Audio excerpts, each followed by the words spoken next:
सोचिए, स्टेडियम का शोर धीरे धीरे पीक पर चढ़ रहा है और बर्लिन की ठंडी हवा ट्रैक के ऊपर हल्का सा शिमर बना रही है।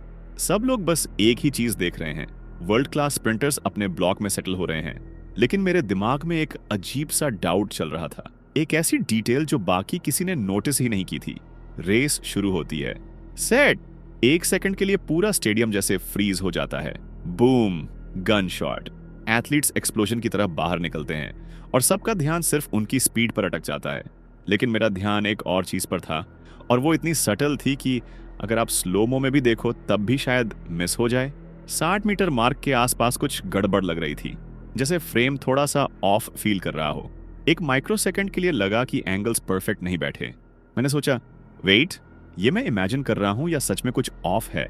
आपको पता है वो फीलिंग, जब आप जिम में हो, मिरर में स्क्वाट कर रहे हो और आपको लगता है स्टैंस परफेक्ट है, लेकिन एक ट्रेन्ड कोच एक नजर में बोल देता है राइट फुट थोड़ा बाहर जा रहा है। बस वैसा ही मोमेंट था। ट्रैक पर सब कुछ परफेक्ट दिख रहा था, पर एक ट्रेन्ड आई को साफ दिखता है, नहीं, यहाँ कुछ तो ट्विस्ट है। जब एथलीट्स ने 60 मीटर क्रॉस किया, मुझे लगा फ्रेम स्मूथ नहीं है, बॉडी एंगल परफेक्ट दिख रहे थे, लेकिन कैमरा का मूवमेंट थोड़ा अननेचुरल लग रहा था, जैसे परपेंडिकुलर लाइन सिर्फ 1 डिग्री स्लिप हो गई हो। ये डिटेल इतनी छोटी थी कि 99% लोग इग्नोर कर देते, लेकिन स्प्रिंटिंग में छोटी चीजें ही तो सबसे बड़ा फर्क बनाती हैं। और सबसे क्रेजी बात, ये वो डिटेल थी जिसका असर आपको पीछे से आने वाले इनविजिबल प्रेशर की तरह महसूस होता है। नजर नहीं आता, पर पावर जबरदस्त होती है। सच बताऊं, मैं खुद रेस देखते हुए कंफ्यूज हो गया था, क्योंकि जैसे ही एक एथलीट ने 60 मीटर पर हल्की सी लीड ली, फ्रेम में वो लीड उतनी क्लीन दिख ही नहीं रही थी जितनी आइडियली दिखनी चाहिए थी। एक पल के लिए लगा जैसे टाइम स्लिप जैसा कुछ हो गया हो, जैसे फ्रेम्स ऐसे एंगल से आए हों जो शरीर को हल्का डिस्टॉर्ट कर दें। और वहीं आया वो वेट क्या वाला मोमेंट, वो माइक्रो ट्विस्ट जो पूरी रेस का परसेप्शन बदल सकता है, वो अनसीन डिटेल जो रियल स्पीड को छुपा सकती है। और ट्रस्ट मी, स्प्रिंटिंग में एक छुपी हुई डिटेल मतलब प्योर साइंस का जंगल, क्योंकि जब एंगल, लेंस और मोशन परफेक्ट सिंक में नहीं होते, तब रियलिटी और रिकॉर्डिंग के बीच एक इनविजिबल गैप बन जाता है। और उस दिन बर्लिन में प्रिसाइजली यही हुआ। ये सब तभी समझ आता है जब आप बायोमैनिक्स और रेस एनालिसिस में इतने डीप जा चुके हों कि कैमरा का टिनिएस्ट स्लिप भी आपको वैसे ही चुभता है जैसे स्पाइक शू की कोई पिन हल्की सी बेंड हो गई हो। अचानक सीन थोड़ा वैज्ञानिक हो जाता है, और सही कारण यह है कि जहां आम लोग सिर्फ रेस की स्पीड देखते हैं, वहीं बायोमैकेनिक्स वाले लोग एक ही चीज पर ऑब्सेस रहते हैं, एंगल। कैमरा एंगल सुनते ही लोग सोचते हैं बस फ्रेम टिल्ट हो गया होगा, पर स्प्रिंटिंग में एंगल का मतलब सिर्फ झुकना नहीं, ये पूरा फिजिक्स का डायरेक्शन चेंज है। इमेजिन कीजिए, आप अपने फोन से ब्लॉक से निकलने का वीडियो बना रहे हैं, आप परफेक्टली एक्सप्लोसिव लग रहे हैं, पर अगर कैमरा सिर्फ 2 से 3 डिग्री भी ऑफ हो तो लगने लगता है कि आप ज्यादा फॉरवर्ड लीन कर रहे हैं या एक्सेलरेशन स्लो हो गई है। रियलिटी वही रहती है, पर रिकॉर्डिंग कुछ और ही कहानी सुनाने लगती है। बर्लिन वाली रेस में भी यही हुआ।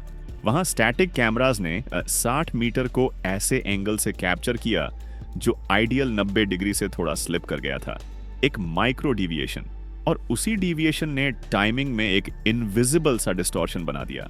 समझाने के लिए छोटा सा डेमो सोचिए। अगर आप एक लाइन को सीधे सामने से देखते हैं तो वो परफेक्ट दिखती है, पर 10 डिग्री साइड से देखें, वही लाइन लंबी या पीछे की तरफ दिख सकती है। बस स्प्रिंट में भी यही जियोमेट्री का इल्यूजन टाइमिंग को प्रभावित करता है। और हाँ, ये बातें बगैर किसी अंदाजे के नहीं हैं। Frame rate x lens distortion x angle offset equal to measurable error. पर सबसे सरप्राइजिंग बात, ये एरर इतना सटल था कि मैनुअल टाइम सिंक में पकड़ा ही नहीं गया। Laser timings, camera time stamps और फ्रेम ट्रैकिंग सब माइक्रो सेकंड्स में एक दूसरे से मिस हो रहे थे।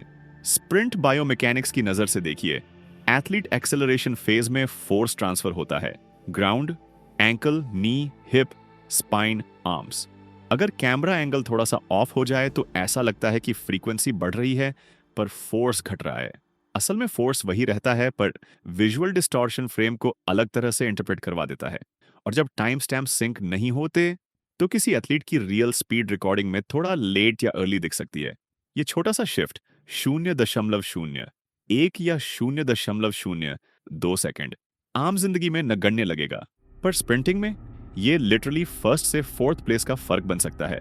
ये वो वैल्यू है जहां डिफरेंस नहीं, डेस्टिनी बदल जाती है। ट्रेनिंग एनालॉजी ले लीजिए।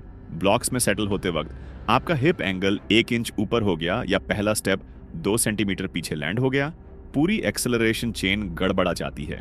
छोटा मिस्टेक, मैसिव इंपैक्ट। ठीक वैसे ही यहाँ छोटा सा angle error, massive reality shift. और यही माइक्रोस्कोपिक शिफ्ट ने बर्लिन की रेस में वो डेटा डिस्टॉर्शन पैदा किया जिसे एक्सपर्ट्स ने सालों तक सच मान लिया, पर डीपर एनालिसिस में साफ निकला 60 मीटर का होल पिक्चर ही गलत था। और अब यहीं से कहानी फाइनली ट्विस्ट लेती है। अब पिक्चर धीरे धीरे क्रिस्टल क्लियर हो रही है। वो छोटा सा एरर सिर्फ कैमरा एंगल का पूरे रियल टाइम परसेप्शन को मिसलीड कर गया।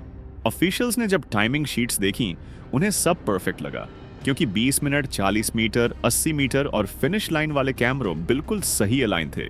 बस 60 मीटर वाला एंगल थोड़ा सा ऑफ था। और एथलीट, उन्हें अपनी रियल टाइम वेलोसिटी फील हो रही थी, लेकिन विजुअल और रिकॉर्डेड डेटा दोनों आपस में मैचिंग कर रहे थे। माइक्रो सेकंड के लिए लगता था जैसे वो एक्सेलरेट स्लो कर रहे हों, जबकि रियलिटी में वो पीक एफर्ट दे रहे थे। यही वो पॉइंट है जो कोचेस को समझना सबसे ज्यादा जरूरी है। Small measurement errors, big perception trap.